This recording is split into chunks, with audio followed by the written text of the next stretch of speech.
We are back, guys. We are back once again for some more Premier League preview action.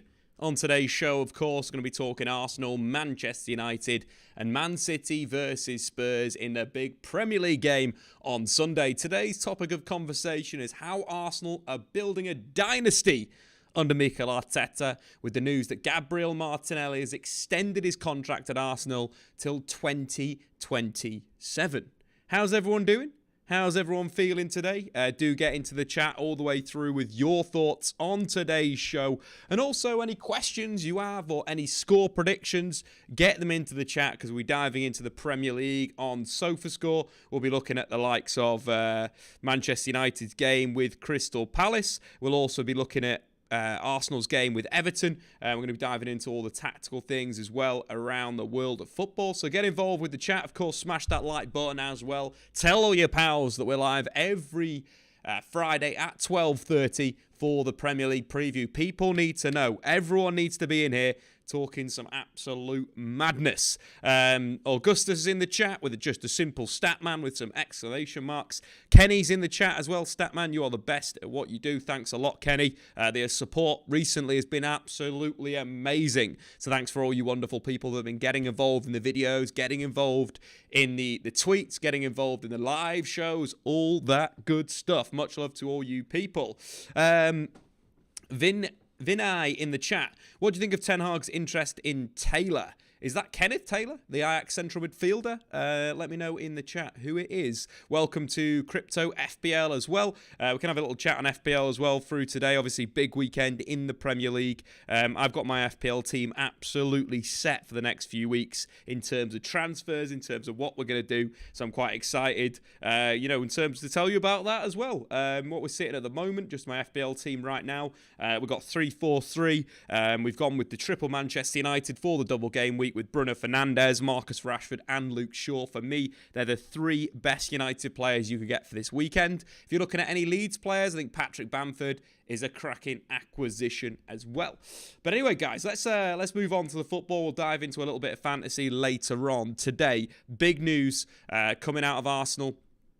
Gabriel Martinelli has signed a new deal with Arsenal to extend his stay to Arsenal till 2027.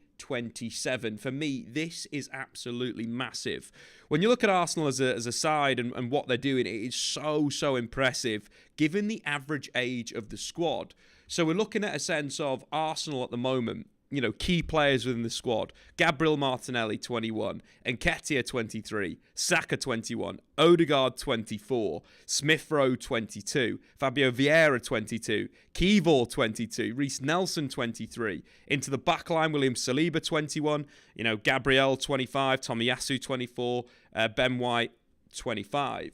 What Arsenal are building, quite frankly, is a dynasty. These are players that are going to stick into, they're going to stay at the football club for a long time. We're talking, a lot of those players I mentioned there have got another 4, 5, 6, 7, 8 years at Arsenal. And obviously Martinelli extending his contract for another 4 seasons at Arsenal, I think is great news for the development of the club. I think when you're looking at Arsenal in terms of the youth in there, you'd probably say there's 2 positions that Arsenal really need to recruit for and bring young players into those positions, the 2 defensive midfielders. The rest of the side is absolutely flying. And I think when you look at it from a more impressive perspective, if you actually take a look at the average age of the squads that Arsenal are putting out in the Premier League this season, we can see they've got the youngest average starting 11 in the league, and they're sitting top of the Premier League.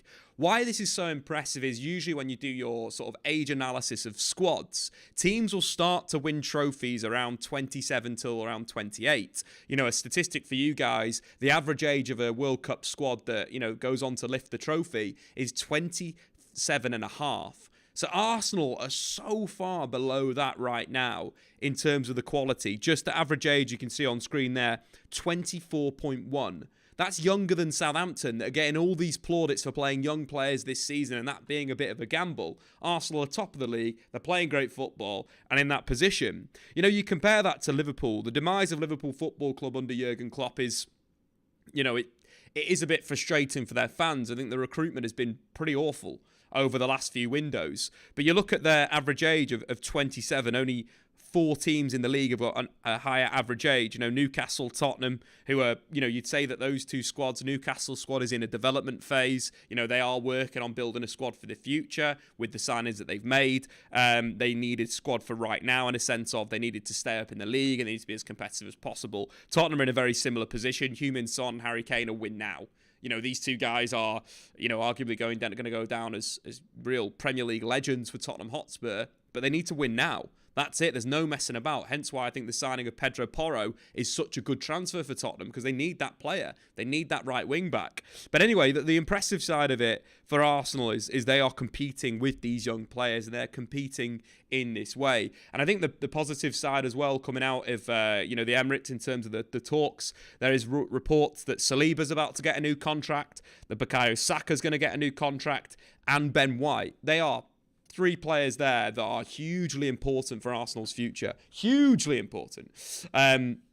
We do have a Jorginho video on the channel, guys, if you want to go and check it out, how Jorginho fits in at Arsenal. In simple terms, what we could see actually for this weekend, for this game against Everton, we could see Jorginho come straight in. There are reports that Thomas Partey might be injured for the game, but Jorginho will play as a regista, will play as this number 6 for Arsenal. Not the same level of ability to win the ball back as a Thomas Partey, but could do a really good job in the Europa League. I think it's a fantastic signing for 4 months. I think this is a great signing until the summer. From that point, I'm not too sure about the signing, but it's an 18-month deal for Arsenal. You can't really complain about that. I don't think, you've got a player that can instantly fit in, that instantly is going to play the style. If you remember when Jorginho actually moved to the Premier League, City were very interested in bringing him to the Etihad. Guardiola was a massive fan of Jorginho. We know why. His passing, his ability to play that kind of Sarri ball football at Napoli and at Chelsea. He's the perfect kind of positional playmaker for Arsenal. And I don't think he's at the same level as Partey. I think Partey's far more all-round. But I think it's a good signing.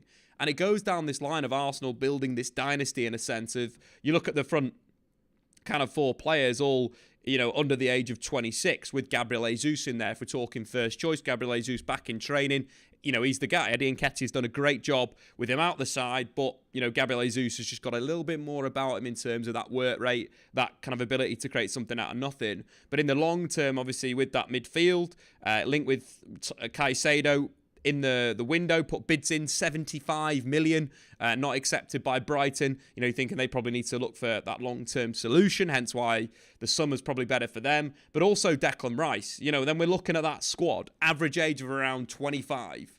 Or even lower, you'd probably say there. Average age now is 24.1. That's with a 30-year-old Granit Xhaka and a 29-year-old Thomas Partey. You're putting those 2 players into that starting 11. Caicedo at 21 and Declan Rice, at 24.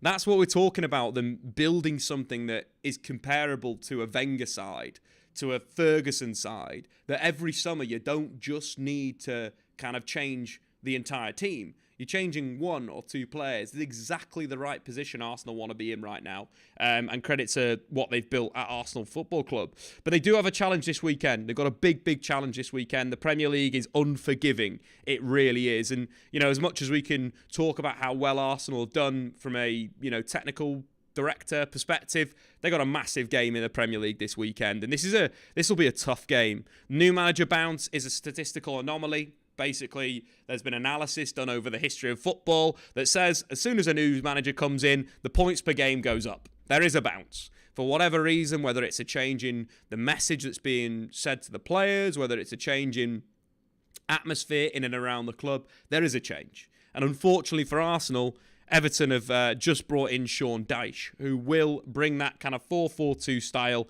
to Arsenal. It's going to be aggressive, it's going to be combative, and Arsenal have struggled at times against Sean Dyche's Burnley over the last few years under Mikel Arteta. But at the same time, I think Arsenal are a much better team than what we saw, kind of in those duels. We'll have a look at those kind of lineups in a sec after we speak a little bit about Sean Dyche, how I think he'll set up Everton and how they'll play against Arsenal. Again, Arsenal, very much kind of set in their ways now in their 4-2-3-1, 4-1-4-1 shape. The rotation, the ball playing. how they play out the back. We kind of all know that. But I think the big thing with Sean Dyche's side, it will be 4-4-2. It is that kind of way with Sean Dyche. He will get the players super compact. They will, drop into a deep block. They will be super aggressive on your defensive midfielders. And it's going to be a real battle. I think the first interesting sort of point for this Everton side is kind of the players that are available. Everton obviously are in a horrendous position in the Premier League, sitting 19th at the moment with only 3 wins in 20 games. And, no wonder they've made this change. But I think the things that Sean Dyche's sides always have: good pressure high up the pitch, a good midfield block, and a really, really narrow and compact back four that force you out wide, that force you to get crosses into the box. They don't want you to be behind them, but they want to force you into crossing the ball from these deep areas. Again, to the likes of Tarkowski and Cody. Everton are sound in that situation. So the idea is going to be how Arsenal break Everton down, how they go for it. I think one of the big things we've seen with Arsenal's kind of the rotation of, Xhaka a little bit higher up, Zinchenko inside with Partey, kind of the back three with Ben White higher up the pitch. I think one of the things that Arsenal might need to do in this game is slightly tweak that build-up. And it could actually be a good game for Jorginho to come in and slightly change Arsenal's attacking structure. Welcome to Yusuf in the chat. Get all your thoughts in as well, guys. Crypto, the old midfielders of Xhaka, Jorginho, El Neni and Partey. Think their replacement is imminent. We need to announce the Saka and Saliba contracts as well.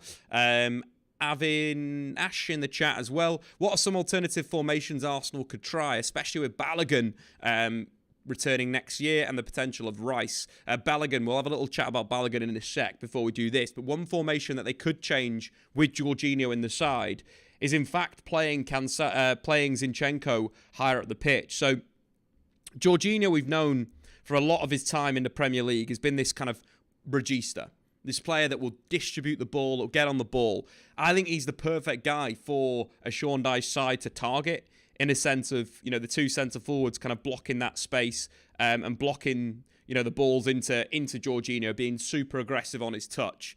The thing that I'd be concerned about if Thomas Partey is injured for the game and Xhaka's moving high is it's a little bit lightweight in that zone versus a Sean Dyche side.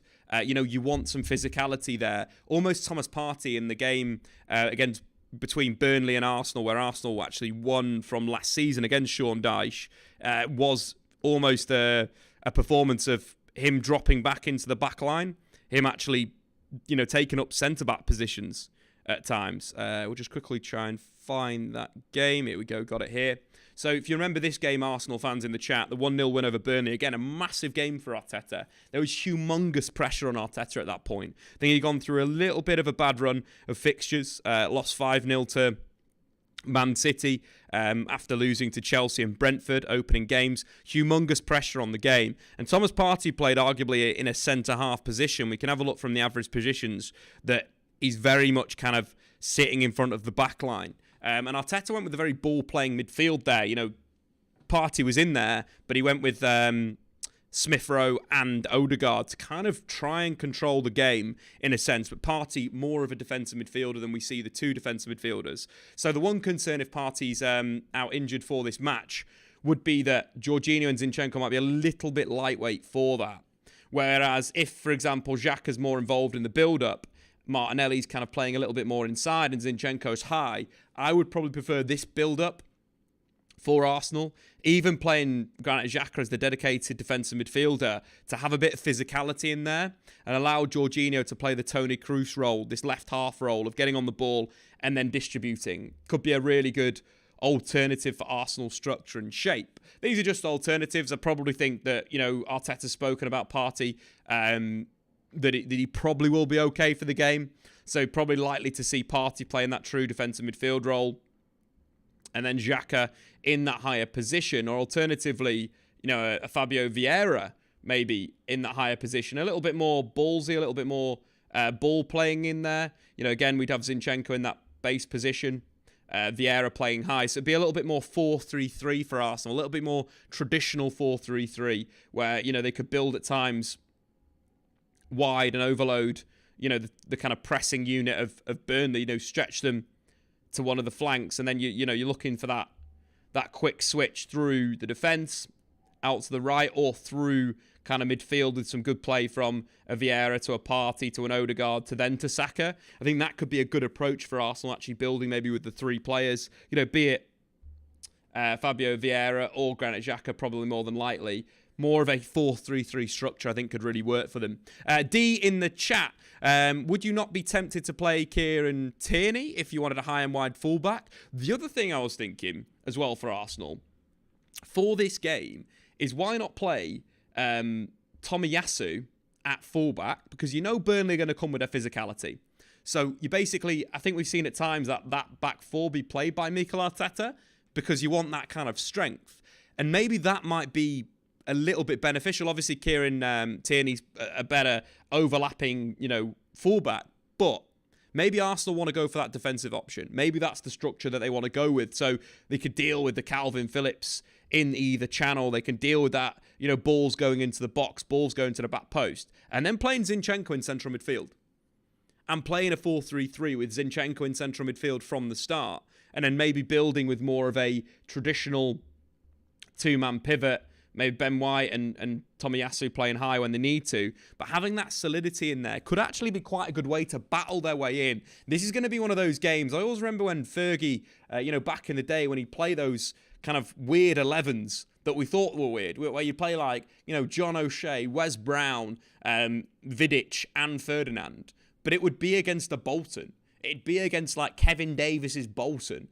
Where there's going to be a physical threat, when they know that they're going to play long balls. You basically play 4 centre-halves and you allow your team to be defensively solid, because Everton are going to start fast. I think that's the thing that we know about Everton at home when they've performed well, is they start quick in games. They'll press you high. They'll get balls into the box. One of the games I'm thinking of in my mind is the first game of Duncan Ferguson's tenure as Everton manager, where they were just super aggressive from the start. I think that will happen with Sean Dyche. And having Alex Iwobi playing as this kind of right interior, McNeil is the left interior, there is, the ability to play. We know that Sean Dyche, if the fullbacks do join the attack, the wide player narrows on the other side to kind of, close that space down and be able to press the ball straight away to respond to the defensive transition.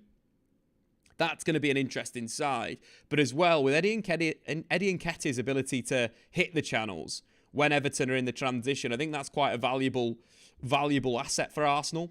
Obviously, Partey, Zinchenko midfield too. You'd expect Gabriel Jesus to be nipping around this area, but Nketiah is that different threat, that's going to spin in behind, that could attack the channels. These aren't going to be frequent moments, though, I don't expect. I think it's going to be more that it will be Arsenal opening up, hence why I think having the ball playing Zinchenko in midfield with a Tomiyasu at fullback to add that solidity could really work. Crypto FPL in the chat, Kevin Nolan and Kevin Davis. That was a dream pairing. Any 90s football fans in the chat, or early 2000s, they were so good together. Kevin Nolan is going to go down as one of the best goal-scoring attacking mids of all time in the Premier League, and we forget about him. We forget about him. Matt K in the chat, maybe Trossard false 9 for the link-up play. I think that's obviously a good option. A little bit more of that ball-playing nature in there, but I quite like the idea of Nketiah's quickness around the box, because it could be one of those stinkers of a games where Arsenal are basically camped in the Burnley half. Burnley are squeezing high at time, but they're basically sat in that 4-4-2 shape. And it's all about what Martinelli and Saka can do out wide, and maybe that kind of sharpness of movement of Eddie Nketiah in that central area could be somewhere to really, open the door for Arsenal. What I love about Arsenal this season, so statistically Arsenal obviously are doing well from an XG perspective. But one of the things that's kind of, again, jumped out, I've pointed this out before, but I really like this. So one stat that's been thrown around is Erling Haaland is 25 Premier League goals, and we can't ignore it. Erling Haaland has scored more goals in the league this season than many sides. We're looking at, he scored more goals than Southampton, Everton, Bournemouth, Wolves, West Ham United, Nottingham Forest, Crystal Palace, Aston Villa, Chelsea. He scored more goals than these entire teams, which, is credit to the footballer he is. Incredible 25 goals in the league. What I like about Arsenal is if we look at the top 20 players in the Premier League, Arsenal have 4 players in that category, 3 of which have played for Arsenal for the full season. Odegaard, Saka and Martinelli, and Trossard now. So if we just look at the players that have played for Arsenal, they've scored a combined 22 goals. But I prefer that than Erling Haaland scoring 25 goals. That has been the issue for City this season, is if you stop Haaland, you stop City. Whereas Arsenal have so many threats. So many threats. And from that perspective of goal scoring, obviously that highlights one part of it. In terms of chance creation and kind of shot creating actions, that also is kind of highlighted in the key pass numbers and so forth, where if you look at shot creating actions in the Premier League this season, again, Arsenal have 3 out of the top 10. So, Martin Odegaard's got 86 shot creating actions, Saka's got 82, and Martinelli's got 75. That's 3 of the top 10. No side in the Premier League has got more than 1 in the top 10 of shot creating actions. Moving forward, we look at assists. Other statistic that's so important. You need a variation of your assists. Arsenal have got, out of the top 6, they've got 4 players. It's this triple, quadruple threat of Arsenal that I really kind of like. That it's got, multiple avenues where they can create goals, where they can score goals. They're just a better team than Man City right now. They really are. We're going to talk about City later on the show, but they really are. I'd rather have, 4 players with 5+ assists than 1 player in Kevin De Bruyne with 11. So, it's this type of level. Radu in the chat. I didn't know you are not on Twitch anymore. Hello, good to see you. Better days for United. Hope you're doing well. Yeah, Radu, we're over here 12:30 every Friday on YouTube. It just gives everyone the ability to watch the stream back after the stream's finished. So I kind of thought this is the best place. But yeah, a lot of chat about Arsenal versus Everton. Big game for Everton that, they need to kind of tick it over. I think the benefit that Everton have got is they've got players that have played under Sean Dyche before. The likes of McNeil and Tarkowski know exactly what is required of the football team. I think it's a massive opportunity for Calvert-Lewin. Calvert-Lewin has had a really injury hit last, 18 months? Sean Dyche is very, very good with big strikers. You're thinking Sammy Vokes is a top goal scorer under Sean Dyche in the entirety of his career as a manager. But then you're thinking Chris Wood is the second top goal scorer with over 50 goals.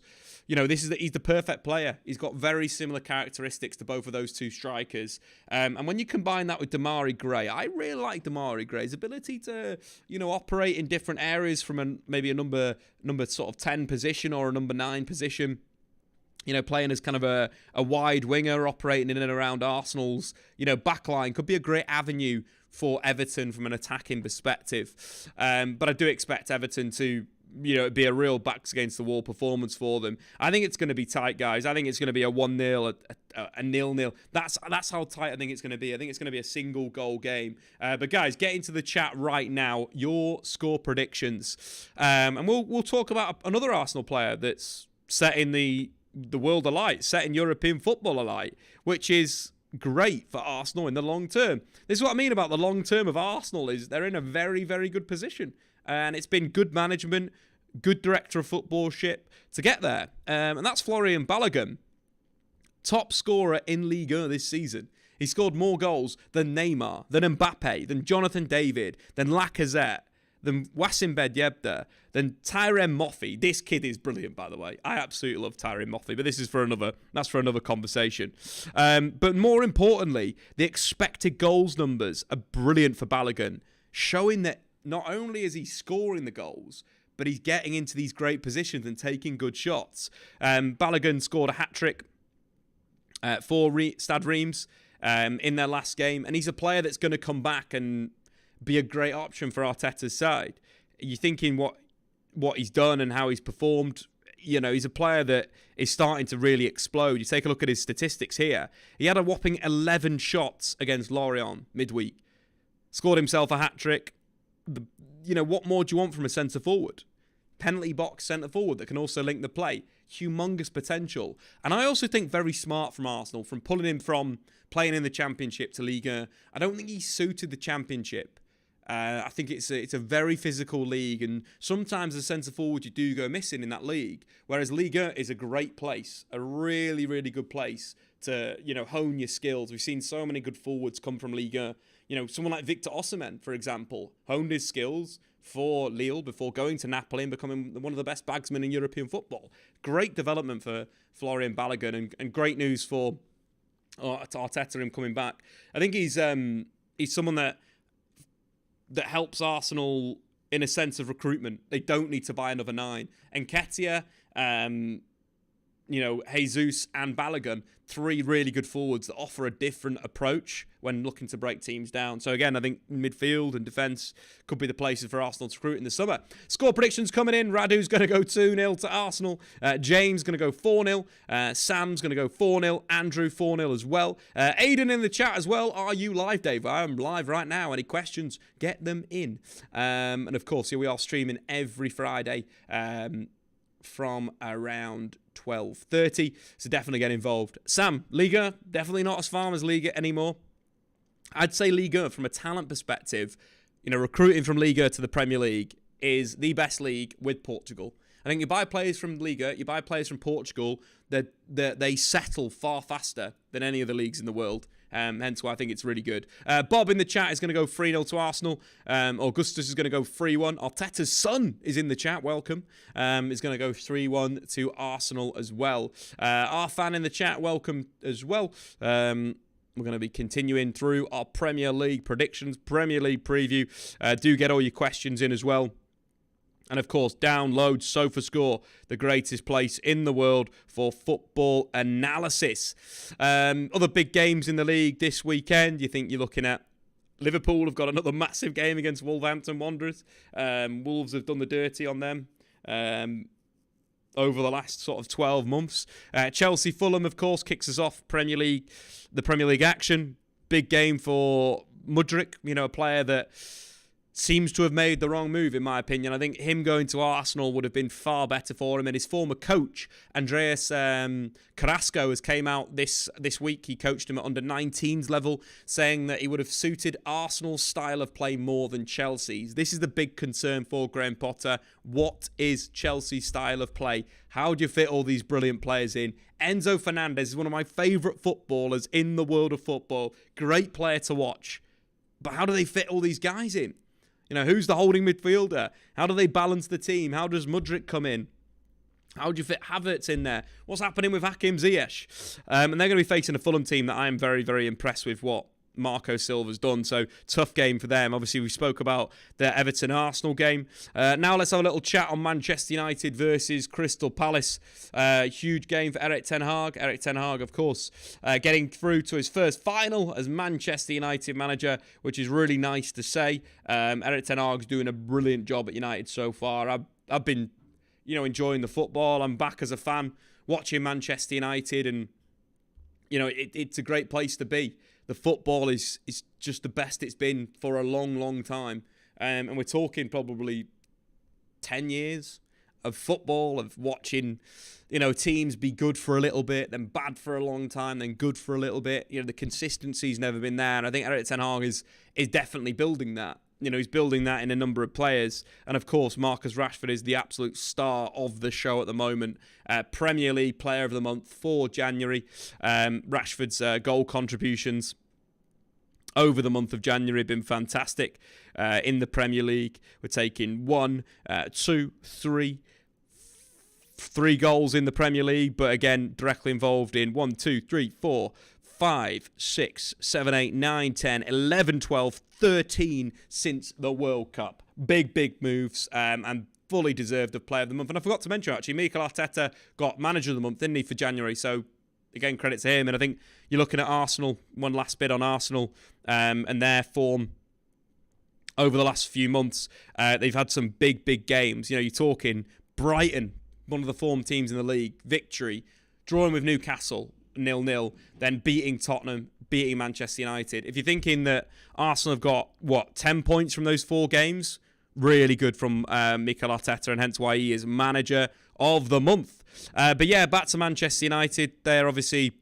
a team that is developing slowly. They're putting in performances and winning games. Of course, went to the game on Wednesday night. Bit of a boring game, to be honest. I thought Nottingham Forest didn't really come and really play in that sense. Had 26% of possession. If they got the first goal, that would have changed it. Their fans were very, very good in the away end. I think if they got that, they got a bit of momentum. You're starting to really push forward and cause United problems. But United obviously controlled the game really well. Fred coming into midfield to replace the injured Christian Eriksen. We've got a video on the Statman Dave YouTube channel, the main channel, going into the options Manchester United have in replacing Christian Eriksen.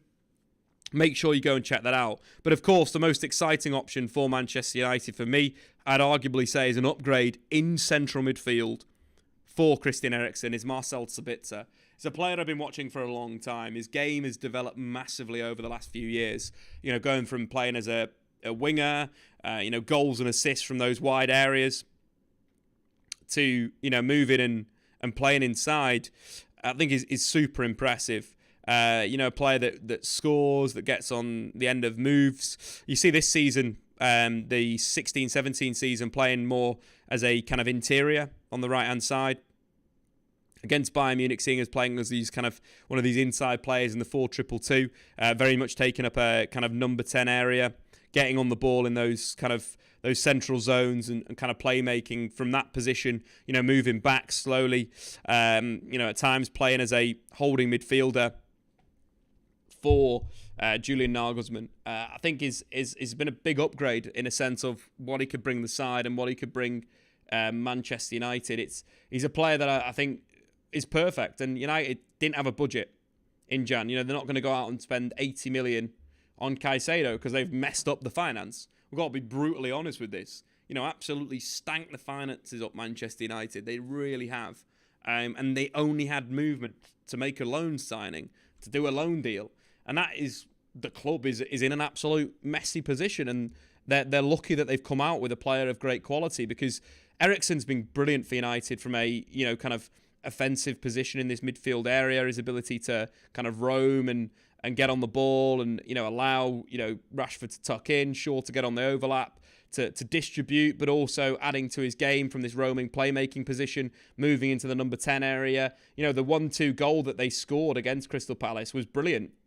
Classic Erik ten Hag ball, decoy striker, cut back goal from the other attacking midfielder. That's what, was really working for United. That injury, the challenge, disgusting. Andy Carroll, get in the bin. But to see someone like Marcel Sabitzer come into the club, knowing what he can do off the ball as well, in terms of his pressing, he's a classic Red Bull player. It's an upgrade. He's far more all-round than Eriksen. I would love to see Eriksen higher up the pitch. That's where I thought, where he'd do a lot more damage. We saw that against City in the derby. Eriksen was brilliant, in my opinion. That was one of his best games for United. The amount of balls that he managed to slide through to Marcus Rashford. I thought he had a very, very good game in the derby. The drifting higher up the pitch, but also low, was very, very good.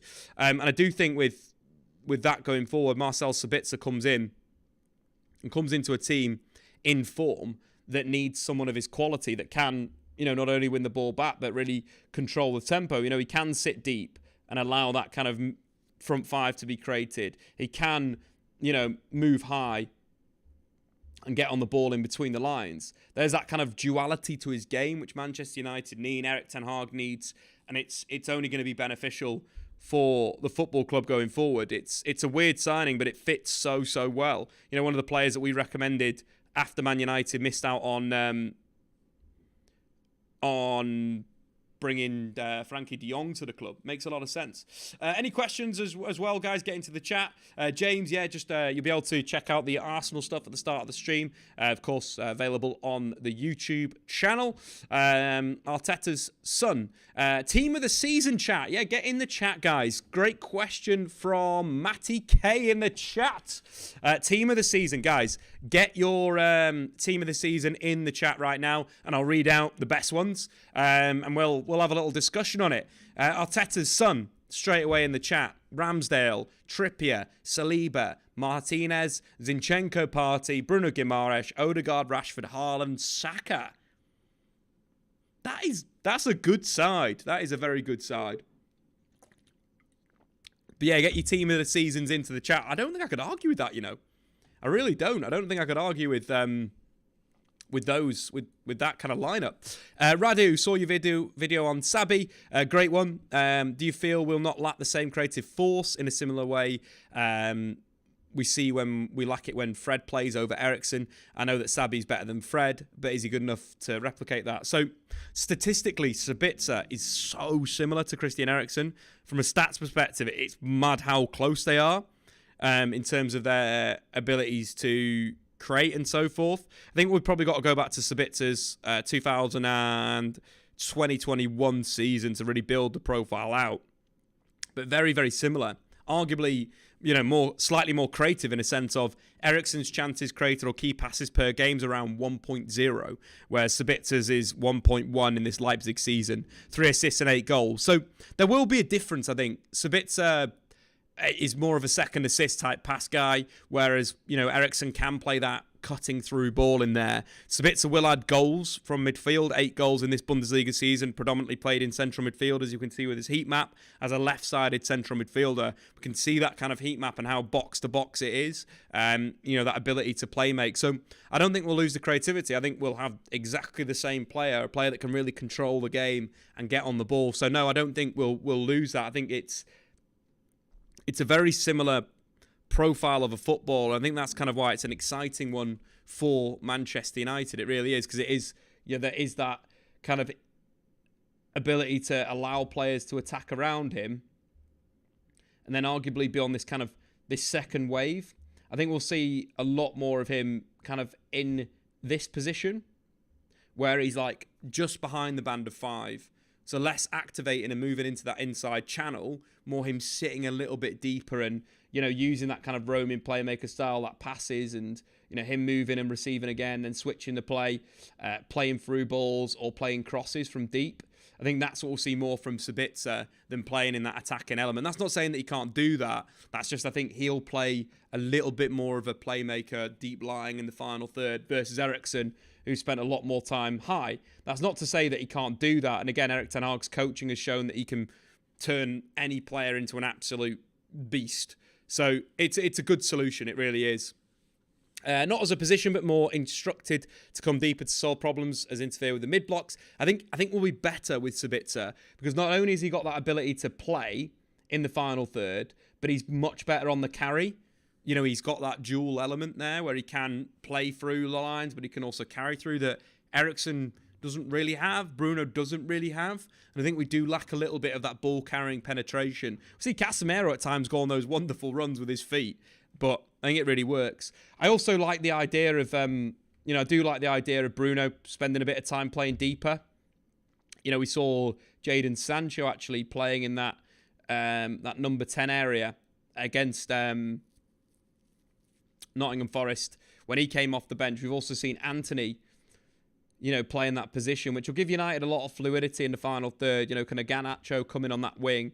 Bruno could play in that deeper role. I think I'd love to see him there. I think long-term, Bruno drops deeper and deeper as players do. As they get older, becomes a better deep line playmaker, because we know he's got the tank to do that. And it allows United to throw in an Anthony, to throw in a Jadon Sancho in those positions. So I think that'll definitely work. Matt Kay in the chat would love to see Sancho in the inside left half space where Sabitzer is. His technical ability is on a different level. Dave, yeah, absolutely. I'd actually like to see him inside right, because I think that's where United have got a balance issue. I think we cover that inside left channel really, really well, whether it's Rashford drifting there, whether Bruno's playing there, whether Martial's shifted over, or Weghorst is in that position. But I feel inside right, we are a little bit unbalanced, hence why I quite liked his Jadon Sancho's drifting for Manchester United in the game against Nottingham Forest. It just felt a lot, really fluid in a sense. Let's have a look at the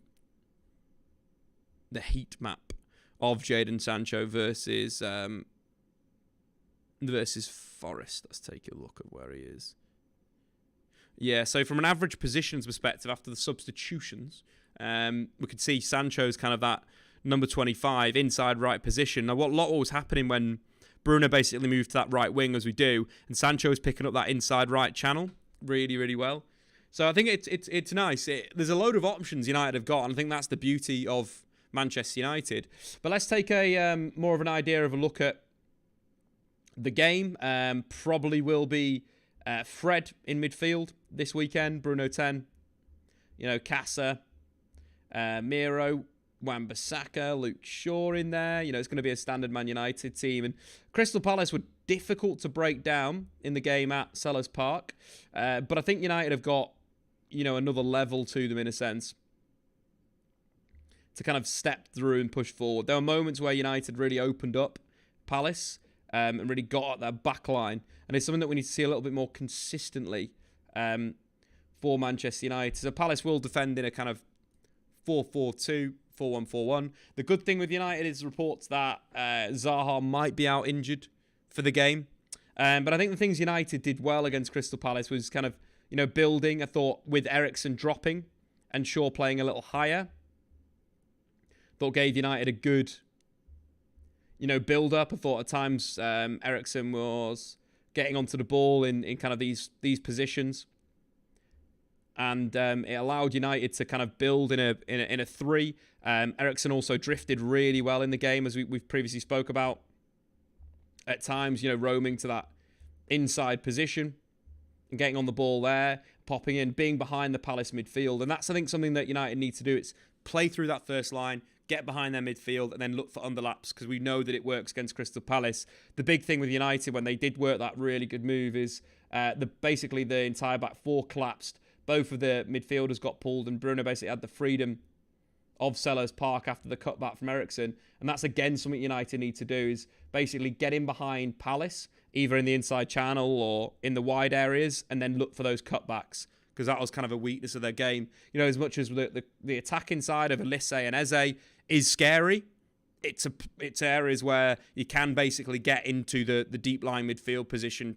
Palace do have the two defensive midfielders, and you can definitely get at those guys. So very interesting. Matt Kay, Weghorst or Martial. Who should be first choice number 9 at the end of the season? Who do I prefer? I prefer Weghorst. His energy, his work rate, his link play.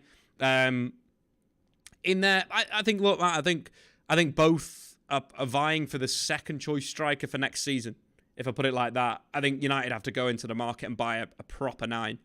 United need to go spend money on an Osimhen, Vlahovic. They need to not mess about. It's a big position. It takes United from being a top 4 side to winning the league side. We know that you give a top quality 9 to Erik ten Hag, they'll win the league. So it's basically who's playing backup, and whether Martial would accept being backup is a big thing, because we've seen his confidence be knocked if that's the case. So it may look like Weghorst might be the best backup 9, but I think United need to go and spend. It's embarrassing what they've done with the finances. It's embarrassing where we are as a football club right now. The stuff that's happened this week, embarrassing. With the stuff around the club. I don't really want to waste my energy talking about that. If you are, a victim of domestic abuse, there's loads of places you can reach out to. Retweet Carl Anker's tweet, which has got all the links on. Go and check that out on our Twitter account. If that is affecting you or your family, go and do that. Don't want to speak about that anymore. If that individual plays for my football club again, I'm going to be disgusted. But moving away from that, United need to buy a 9 in the summer. I feel like Weghorst and Martial are competing for that second spot. I love Weghorst. I think he's a great striker. I think he's going to give United a lot going forward from a target perspective, from a player to bring into feet. Is he the 9 that wins us the league? No. So that's where United need to look at. That is really what it is. You need to look at that Vlahovic, the Osimhen. Osimhen right now is flying. His ability to hassle, to aggressively press people down is just so good. So, there's a lot of quality out there, but you buy one of the big dogs. You really do. Into the chat again. Great questions, guys. Keep them coming in. Is Sabi now a best option as the DM if Cass is missing? Absolutely, Radu. Marcel Sabitzer has played games as a solo DM in a 3-5-2 and looked very, very good. I just think it's a brilliant signing. Again, United are just super lucky. Like, they basically got 2 players on loan that fit the profile down to a T, and they're lucky. This isn't about planning, guys. They haven't got a grandmaster plan. This is literally, oh God, we're in this position now where we've not planned our squad properly. We don't know what we're doing. We've got to sign 2 players on loan. We could have bought Sabitzer in the summer for 15 million euros. 15 million euros. Would have had him for the entire year. It's madness.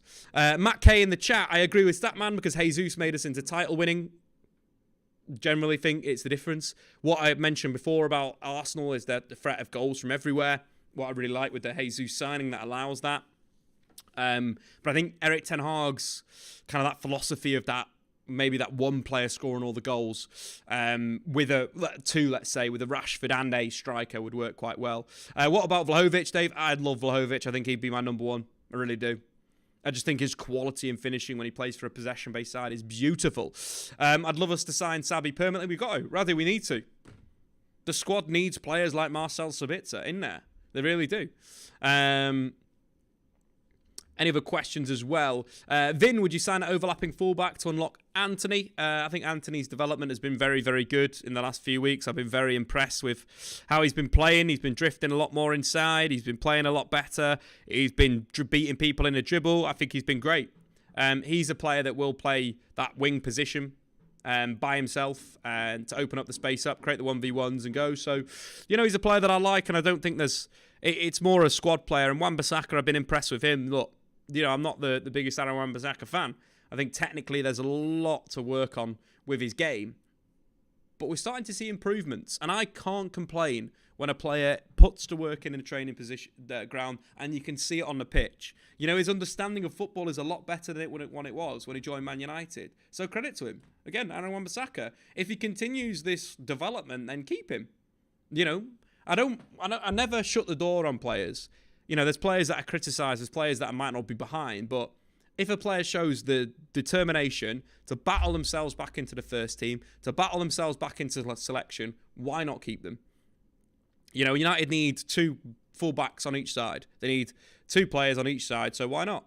What do you think about Sancho? I thought his performance was good. He's very clean off the bench. Needs to stick to the routine that he's on.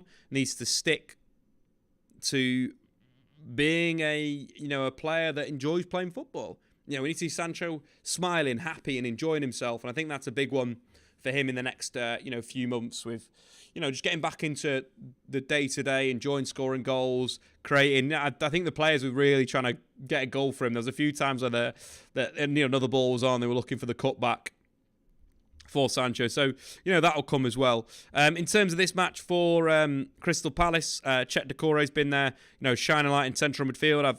As a player that I liked in Liga, player that I think's adapted to the Premier League really well.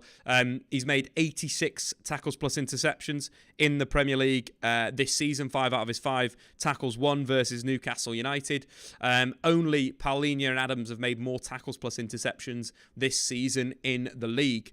From a Manchester United stats perspective, we know the likes of Marcus Rashford is flying. 7 goals since the Premier League restarted. 7 goals this season at home, sorry. Only Haaland scored more goals since the Premier League restarted. Only Haaland scored more. But the form of Bruno Fernandes is going really under the radar. He is flying at the moment. Since the Premier League restarted from the World Cup, he's created more chances than any other midfielder in the league. But more importantly, only Manchester City have accumulated a higher expected goal value since the World Cup than Erik ten Hag's Manchester United. And you've got to put some credit down to Bruno's scheming, Bruno's playmaking. And as I mentioned before, player you've got to get in fantasy football. Right now, he's just on fire. He's back to his best, in my opinion. He's playing really, really well at the moment. Jonathan in the chat, how does Nketiah compare with mid-table strikers like Calvert-Lewin and Watkins? Bamford? He scored more goals than him this season.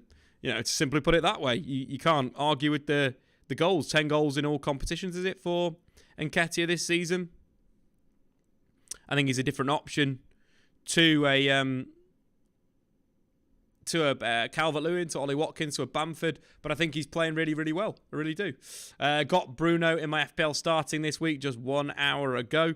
That's a great move. My fantasy team right now, this is how we're set up. Rashford, Bruno, Shaw, triple for United. Obviously, double game week this week. I'd advise you to getting that done. I think Casemiro should be credited to unlocking Bruno. Casemiro should be credited to unlocking the entirety of Manchester United. Casemiro is an incredible footballer. An incredible footballer. His touch, his ability to win tackles. He's brilliant. He's perfect. He unlocks the entire team. There's nobody that could have really come in and lifted the side this much. The concern is that we didn't buy Casemiro when he's 25. That's the only concern with that deal.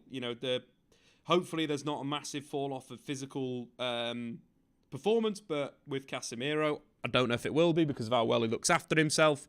And he's having a great time at the moment playing for Man United. He's so good. Every time I watch United live, Casemiro is the player that probably impresses me the most. Man of the match every week for me. Really, really good. And I think the big thing with him and his ability to win tackles, it's vital for United.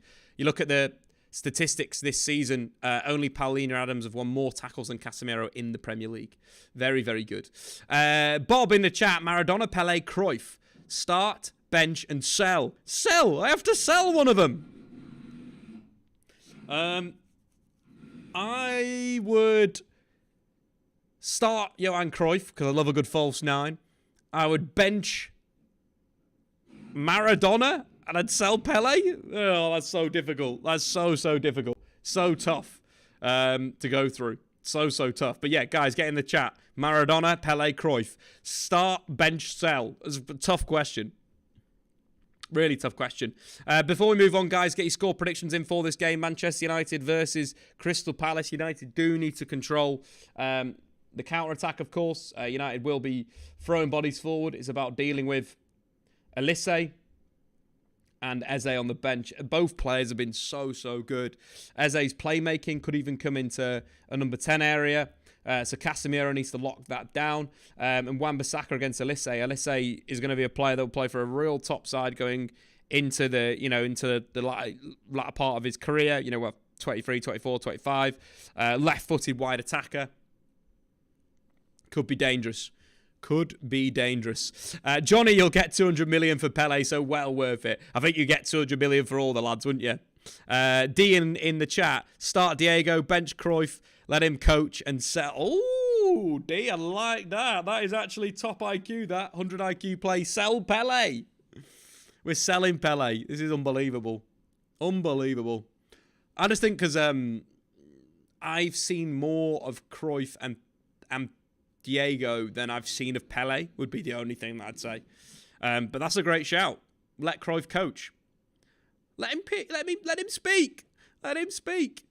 I don't understand why people want to get rid of Wan-Bissaka and keep Jones. Not sure who's that. But score predictions for this match. I think Manchester United 3-0 win. I'm going to go with. Get your score predictions into the chat. I think United will be far too much for Crystal Palace. United should have beaten Palace at Palace. They didn't take their chances. They had that penalty situation with Scott McTominay getting packed in the box. That didn't happen. So yeah, I'm going to go a Man United 3-0 win. Johnny 5 Alive in the chat. What's your initial thoughts for the Carabao Cup final? Well, number one, absolutely gutted that Bruno Guimaraes' ban is going to be up by the time that we play here because he's been brilliant for you this season. I think it's going to be a really tight match. Newcastle have shown that the work rate and the pressing and the aggression is they can stop teams playing out from the back. United have improved so much under Erik ten Hag in terms of playing out from the back. I think that's where the game is done. The one concern I'd say, Johnny, is dealing with Marcus Rashford from a Newcastle perspective.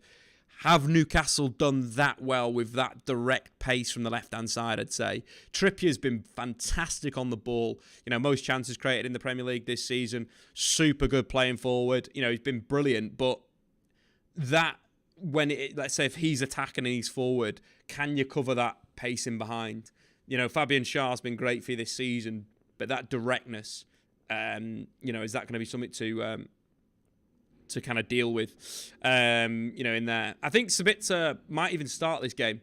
I'd like to see him start this match. I'd throw him straight in there. That's what I would go with. Sabitzer in midfield, but it's probably going to be Fred in midfield for Manchester United instead of Christian Eriksen. I think Sabitzer would just add a little bit more from an attacking perspective in there, but Fred's obviously the work rate and played well midweek. Would Rashford be effective against a low block? Rashford's very effective against low blocks. Not only is it that dribbling 1v1, taking the fullback on, but it is movement in behind. It's getting on the ball in those kind of areas to drive. Yeah, absolutely fantastic. But yeah, Johnny's going to go 0-0. United to win on pens. It's going to be a tight one. Johnny, have you got a ticket, is the question. I'm looking for one right now.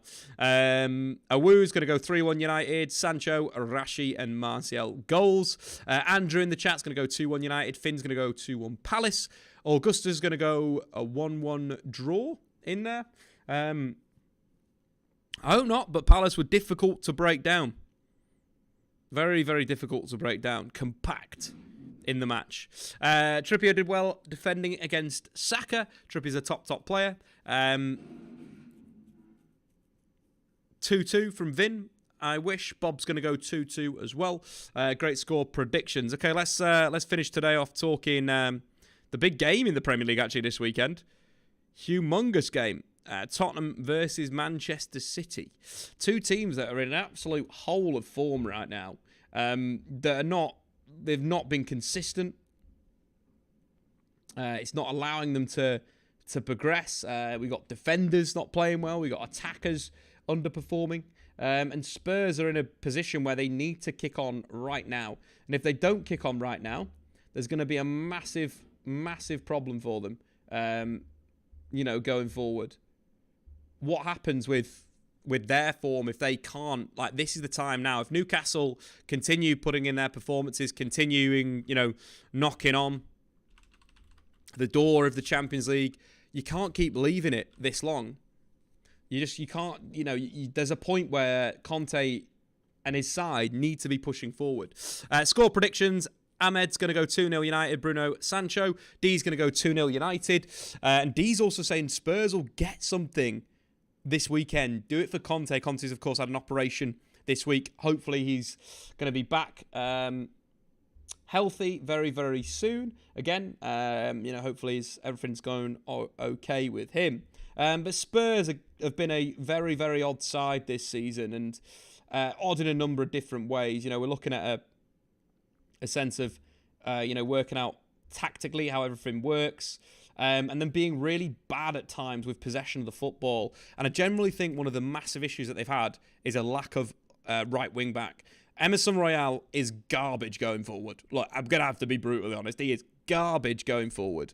And yeah, he's had a decent run of form. He scored against City in the last game. But their issue on the right-hand side has been so, so big. There's been no one that can provide that attacking element in the final third. And I genuinely think Pedro Porro signing means Spurs get top four. It changes it. It really, really does. I think if they don't sign him, I think Newcastle easy. Now, super competitive, and I'd probably give the slight edge to Newcastle. It's just you basically bought the perfect wing-back for Antonio Conte. It's one of these things where you're looking at players for systems, and Spurs really need two wing backs. So Conte needs that threat from both sides, that the wingers are going to be able to create something, that are going to be able to make something happen, because they're playing two arguably defensive midfielders. You got your Bentancur and you got your Højbjerg that operate. They play box to box, yes, but they aren't playmakers. They aren't going to unlock the door. So the creativity was basically sat on Perisic and Dejan Kulusevski. Adding another threat, another line of creativity in the final third is massive for them. It absolutely is massive. And what Pedro Porro will give Harry Kane and Heung-min Son is delivery from that right-hand side. He's a player that as soon as he's beaten his man, will get the ball in the box. And that is something that Spurs have lacked on that right-hand side for a long, long time. That will allow Son and Kane to score more goals. And it allows, Kulusevski to play slightly more narrow, but also combine and get on the ball and retract. There's times I've seen Pedro Porro score from an inside right position, which I think is credit to his development as a footballer. He's a great player, and it's literally the perfect signing. You're looking at Pedro Porro and his skill set. It is that kind of direct winger. He will drive at you. He's got that ability to cross from deep. He's got the ability to carry and then cross from a slightly more advanced position and then hit the byline and cross. This is only good for Harry Kane and Heung-min Son. It really is. And even Perisic on the back post could see all those players start to really explode. When we talk about natural wing-backs, you want your wing-backs to contribute. You really do. Pedro Porro, in his last game for Sporting in the league, 8 chances created, 20 crosses, a goal, an assist, 3 shots, 3 out of his 4 dribbles completed. These are like the perfect wing-back stats. Like, this is exactly what your wing-back want your wing-back to do. And you can see his high position, how high he is. It's basically like this was kind of really I think if Pedro Porro doesn't join Spurs, Conte leaves. I think it falls apart. They fall down. What's happening with Richarlison? Richarlison, definitely flop of the year definitely flop of the season so far in the league from Augustus. Guys, get your flops of the year in there. Augustus is also saying we want Spurs to win, but can they? I think they, with Pedro Porro as well, ex-Manchester City, narrative. City didn't want to keep him. There's so much stuff that you look at this and you think league debut as well. If Conte starts him, I'd look at that. From a Man City perspective, they are probably one of the weirdest. This is the weirdest Guardiola side we've seen. They lack consistency. They lack ability to really open teams up. They struggle in certain areas of the pitch, but they are slowly improving. Obviously, the loss of João Cancelo was a bit of a mad one. And, you go from a player that arguably was one of the best players in the league to the performances that he's put in this season. And you really understand why City have gone their separate ways. It's a weird one. The big thing that's come out of the City camp is that he's basically been messing the City camp up. He's been saying things. His agent's been involved. His agent's been in the tunnel and so forth. And it's left City with a lot to do in the league. If they want to win the league, they have to win this game. It's as simple as that. And I'd probably say, this is going to be one of the hardest games for them.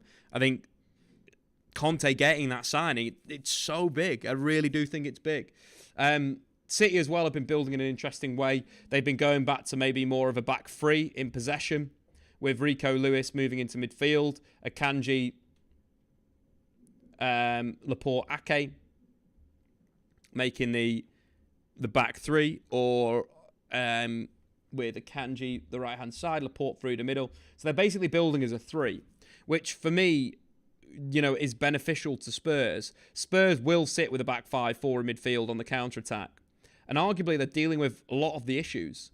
Spurs can press in midfield with their 2 midfielders, knowing that their centre-halves can come out and deal with those attackers. And they got Harry Kane to link with Heung-min Son and Kulusevski on the break. This, I think, is the best way for Spurs to really counter-attack this system. You've got that threat from the wide areas. You've got the carrying in midfield. You've got Pedro Porro's carrying from fullback. This is Spurs to lose, this game. It really is Spurs to lose in this match. Mahrez is obviously in form right now. De Bruyne, Haaland in form. But you're really looking at this Spurs team, and I think they genuinely will go. Woo in the chat, Klopp flop of the season. Koulibaly flop of the season from Jack, or Cucurella, that's a great shout from Jack. Ricky's been too injured too much. Yeah, it's probably a little bit harsh. Other flops of the season, Radu's going to go with Darwin Nunez. But you look at what he's done, what he's missed, the amount of money that he's got in there. Definitely there. Matt, do City lack pace and width, Dave? When I watch City, it feels like their wingers can't burst past their fullbacks. Do you agree? I think they're not as fast, and they don't offer the threat in behind the defence as much. I think both Grealish and Mahrez are all arguably drawn to the ball, whereas previously we had wingers that went the other way with City. We had Sterling, we had Leroy Sané. We had players that would stretch the other way. And I think City at times are too much balls to feet. And like you're saying, Matt, that kind of shows at times a lack of width and a lack of depth. I think the brilliance of Arsenal and why Arsenal are so good is that Martinelli and Saka, as much as they like the balls to feet and they take it and they turn and they go, they will run you in behind. And that duality causes defenders a real headache. And I feel like City have not had that this season, where they've got these guys that are spinning in behind defences. And I think that's something that they need to address with that movement. I think that the calibre of player they've got in those wide areas, you don't think there's a natural solution. I think Foden as well is more of a receiver to feet than spinning behind. Same with the Bernardo Silva. And then Julian Alvarez has been playing more as a 10 or as a striker than operating as a wide forward. So it's going to be super interesting. Could even see a 4-4-2 shape with Julian Alvarez in there. Wouldn't be surprised to see him pressing and then maybe KDB dropping back to a defensive position. But again, that'll open up City on the counter-attack. This game fits more to Spurs winning it than City. Because again, you think about what City do or what City have done in the past to unlock a deep back five is that you'll actually see João Cancelo play as a wing-back and you'll see City building with 3 and then Cancelo playing super high. And let's just throw in Bernardo Silva. Cancelo playing super high and then them having a threat. So a Sterling basically playing on the outside of a centre-back. They just don't have that threat anymore. The way that they could do that potentially is, rotating that round and having Julian Alvarez inside, Grealish wide, and then, like we saw before, building with that kind of 3 that half opens it up. But I think you've got a lack of balance in there. You lack maybe a midfielder in that zone. But that would be the kind of idea for Spurs is that for City, is to kind of get those centre backs pulled back and Grealish receiving the ball and then looking for that pass in behind first time. We don't see that much. So this game's going to be good. 4:30 on Sunday. Guys, get into the chat your score predictions right now for this game. Any of the statistics, we've got Harry Kane's taken more shots than any other player in the Premier League since the restart, scoring 4 goals. Only Haaland and Rashford scored more. But a stat that jumped out today, Heung-min Son has had the 4th most shots on target in the Premier League this season with 27. He's had 27 shots on target. He's only scored 4 goals. I think his shots, a lot of them this season are coming from outside the box. I think he's having a real low-quality shot. His XG numbers only amassed to 4 this season, which is massively down on previous years. Son, again, why Pedro Porro is going to be a massive improvement for the right-hand side for Spurs is that Son will be able to be getting those chances in the penalty area from Kulusevski, from Pedro Porro being spanning behind. So someone to definitely watch out for going forward. Really is. Guys, score predictions. Get him in right now. Cab in the chat is going to go Spurs 2-1 win. Statman, do you like Danjuma? Love Danjuma. I think that's a really good sign. And considering that stat I just gave you about Heung-min Son's form as well, that's a big concern. 27 shots on target and only 4 goals. There's someone that could come in, Danjuma, and play that position for Spurs. That light left attack. It's basically the perfect replacement. So I really like the signing's been really good. Jack, all City need to do is press Moon Boots and Lloris. They'll crumble under pressure. I do think there's definitely a thing there. I think with the build-up, I think the fullbacks, or the wing-backs, massively important for getting out of the press. It's hitting those guys from the keeper. Building split. Those long balls up to Perisic, Porro. Then you've got the dynamic threat on the back line as well with the 3 forwards. Kane to break Jimmy Reeves' record. 3-2 Spurs from Jack. I generally think we've got a win for Spurs here. Godfrey in the chat. Happy Friday, Dave. Happy Friday to you, sir. Godfrey, 4-3 win for Tottenham Hotspur. Vin's going to go 3-2 City. Augusta's going to go 2-1 City. Enoch in the chat. Dave, I think Dejan Kulusevski will be the main man. He'll score 2 goals. He's always been good against City, hasn't he? Got a good little record against Manchester City. Dejan Kulusevski. It takes us back to that kind of the 3-2 win for Spurs, where the front 3 were brilliant, absolutely brilliant. Goal and assist for Dejan Kulusevski, 2 goals for Kane, Heung-min Son, 2 assists. That's what I feel with an attacking fullback will give them. Those guys to lock it in. What we got as well, Oku's going to go 3-1 Spurs win. Andrew going to go 3-1 City. Lewis Scott, hopefully Spurs can win the title for Arsenal. 2-1 Spurs. Bob's going to go 4-2 Man City. Jack Moonboots is Eric Dyer, Dave. That's be a position that I would be looking to improve next. I quite like Longley. Longley's out injured at the moment, isn't he? I believe. But I actually genuinely think Longley's been good for Spurs when I've watched him. He's actually back. I'd play Longley every day of the week. I think Longley's quite good as a left-sided centre-half. the crosses, deep crosses he was putting in. Radu 2-1 to City. City are not in top form, but I don't rate Spurs right now. Kieran, Spurs are terrible, 2-0 City. Adam is saying 2-0 Spurs. Vin in the chat. What does Jack need to do this season to be not considered a flop? I think he's a flop already. I think the money for him was massively overpriced. It's crazy. But it works for the Man City brand. There's more things than just signings. English player, poster boy for them. Unfortunately, we live in a commercial world where there's kind of bigger things than that. But guys, what a stream we've had today. Any more questions, do get them into the chat. In terms of fantasy football, this is the selection for this week. The one concern I've got is maybe I've got a feeling West Ham. Do you know what I mean? West Ham might score this week. And I do have that double Newcastle defence. So that is a slight concern for me. But do you, just let me know what any thoughts on your fantasy FPL teams as well. We'll get those started. Do you think a poacher's game like Van Basten would do in today's game? Bob, I think you just have to have some inside players, as in attacking midfielder and a inside forward. I think that's fine. You just need a place where your creation comes from.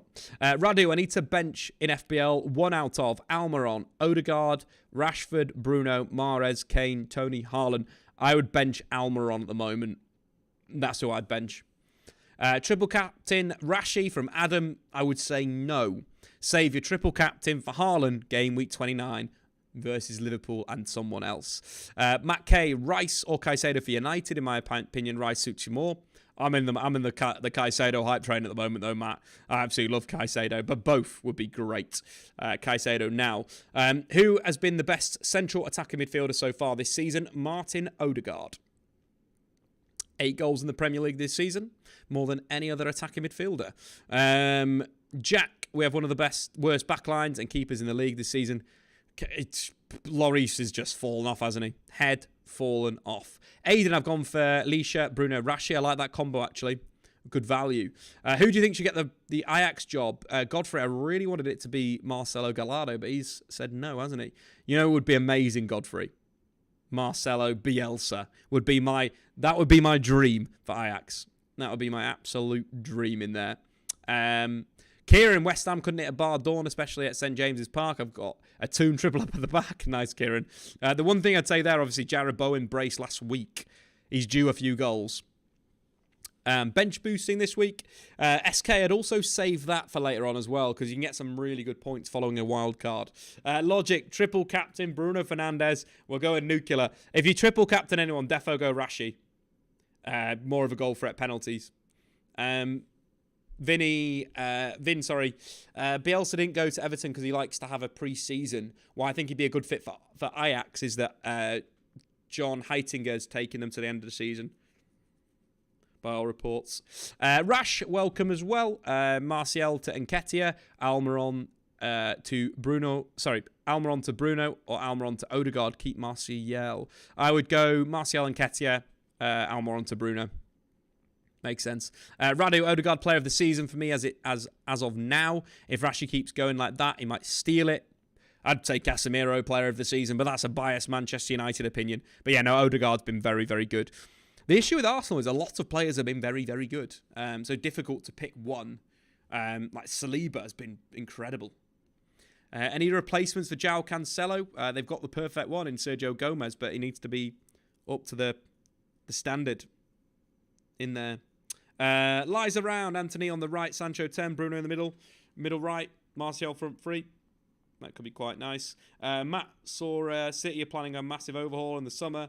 Maddison, Rafa Leao, yeah, there's going to be a big one. Real big one. Godfrey in the chat, yeah, I agree with you. I wanted Gallardo to take over, but Bielsa Ajax would be fantastic. It'd be fun. Would you keep Odegaard versus Martinelli? Which one would you bench? Tough bench call. I'll play both of them, to be honest. I'd only bench them if they're not got a triple player in there. I do think Odegaard is the better selection than Martinelli at the moment, but Martinelli, if you own him, isn't a bad shout. I own Martinelli. I don't think I'm going to change that. If Conte leaves, Gallardo to Spurs would be a punt. Yeah, absolutely. Does Jesus get in front of Nketiah? Yeah, I think he does, Sam, when he comes back. Unrelated, have you watched any of the Madrid games lately? But Sabitzer is tearing it up. I read an article today, actually, about Camavinga on The Athletic that was quite good, about him playing left-back. But no, I need to watch them going into the knockout stage of the Champions League. Top 5 defenders of the season, I would say William Saliba, Lisandro Martinez, I would say Kieran Trippier, I would say... Who else have we got here?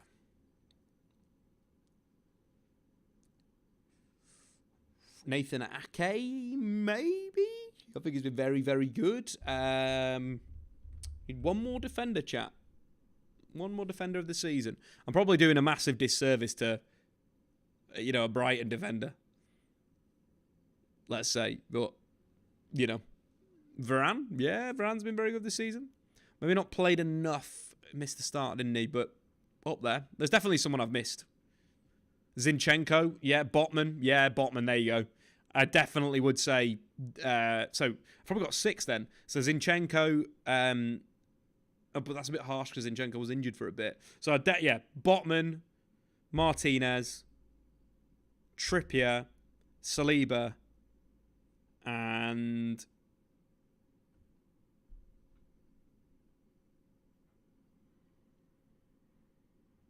Maybe Zinchenko then? I think Zinchenko's been very good. Yeah, we'll go with Zinchenko. Who do you think's going to win the Champions League? Napoli, Matt. Please. That'd be amazing.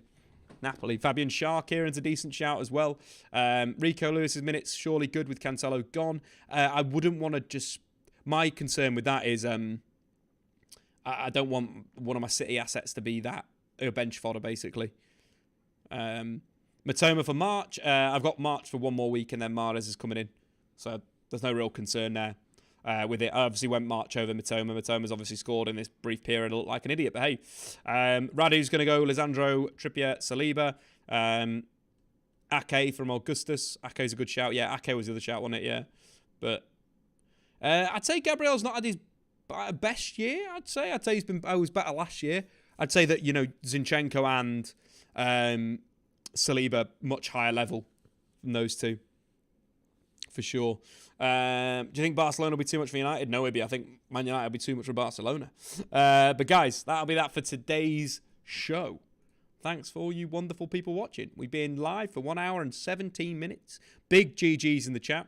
Of course, check out our main channel. We've got a Sabitzer video that came out today. We've got loads of content on this channel as well. We've got Sabitzer at United. We've got bit of Jorginho at Arsenal. So definitely go and check those out. But thanks everyone that stopped by today. When is the pod back, Kieran? I can't tell you. Soon. Soon, Kieran. It's coming soon. Is all I'd say. We want it to be really good. You know what I mean? We want to spend a little time getting some ideas down and stuff. That's for That Peter Crouch podcast, by the way, guys. But yeah, big GGs to everyone. Really good.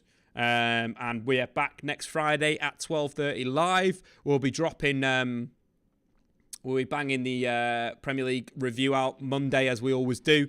So stay subscribed, stay tuned. Thanks for the 50k as well, guys. Big GGs in the chat for the 50k on this beautiful YouTube channel. Much love. And guys, yeah, next week, don't miss it. Tell your pals about it. But big GGs. See you guys later.